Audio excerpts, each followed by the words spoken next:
fact, that's what you see if you're watching on the television screen. I think all of us remember, at least all of us in studio remember, various elections and conclaves. And as soon as smoke starts coming out, the first question on everybody's lips, is it white or is it black?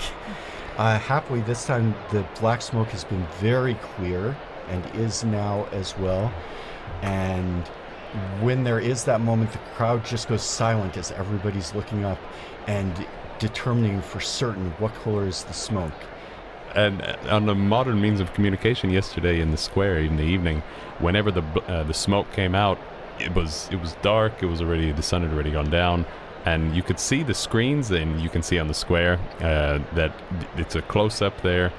But those as soon as the smoke started coming out, those TVs turned off. And so that everyone would look up to the actual chimney and to focus on what's real and not just what's in front of our in front of our screens.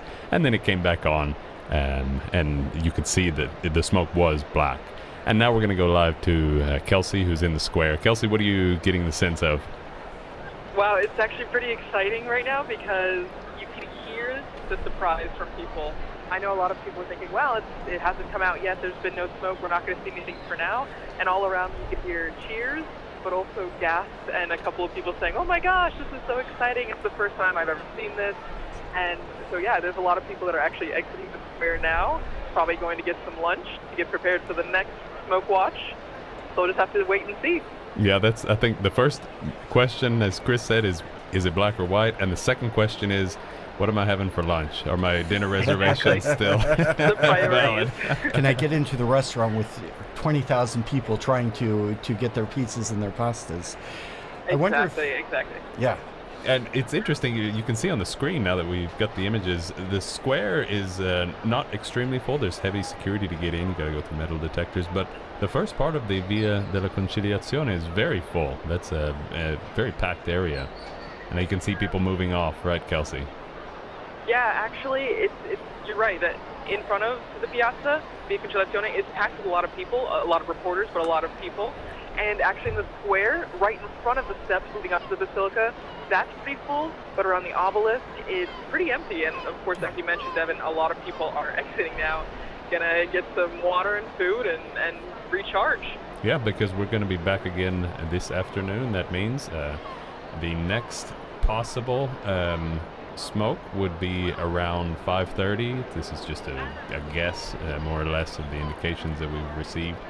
At that point, it would come out only if the first ballot elected a new pope, and so we would see white smoke only come out around 5:30 or 6 or so.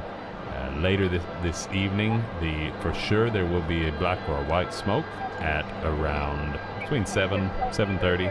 It all depends on when the cardinals get started, and from there we will continue on, and we hope the cardinals are moving along in their voting process and guiding us toward the future of the church. And again, very interesting phenomenon I think we saw last night. The square starts out almost not quite empty. There's always lots of people there, but it seems kind of sparse. And then people start filtering in, it fills up. But the moment, I think we all remember, the moment the white smoke comes out, everybody in Rome drops what they're doing. I remember John Paul II's, the conclave after John Paul II, and when Benedict was elected, people were actually leaving their cars by the side of the street and running to St. Peter's Square. We saw two of Pope Francis, which was later in the evening, and although it was not so dense when the white smoke came out, by the time he appeared on the balcony, all of St. Peter's Square, all the way up Via della Conciliazione, packed shoulder to shoulder with people. The whole world shows up. Where we are right now, a sea of people coming, from at the end of Via Casa Sant'Angelo, Mm-hmm. and just pouring into the Piazza Pia area, and then, as you said, down Conciliazione. There's no way you would have tried to go against the crowd. You would have been trampled, I think. But it was an astonishing thing. And since this brings us to, we've seen the black smoke, we do not have a pope yet. Voting will continue this afternoon. And with that, we're going to wrap up this broadcast. We thank you, Kelsey, for helping us out in the square, Eduardo, Father Greg Uppersell, Joan Lewis, Dr. Don Prudlow. We really appreciate all of your help. and walking us through the intricacies of this historic moment here in Vatican City State. And so our broadcast will pick up again this afternoon at around 5 or 5:30, depending on the indications. And many thanks go to our in-studio sound engineers and our producers. And we thank you for joining us as we await the Cardinals' decision about who will lead the Catholic Church as the next Pope. I'm Devin Watkins. I'm Christopher Wells. Thank you all for joining us. Also, be sure to follow throughout the day our website, as well as our social media accounts, Facebook, X, Instagram, YouTube, where you can find out lots more information about the conclave, about the process of electing a Pope, and join us again this afternoon for the next Chimney Watch for the conclave of 2025.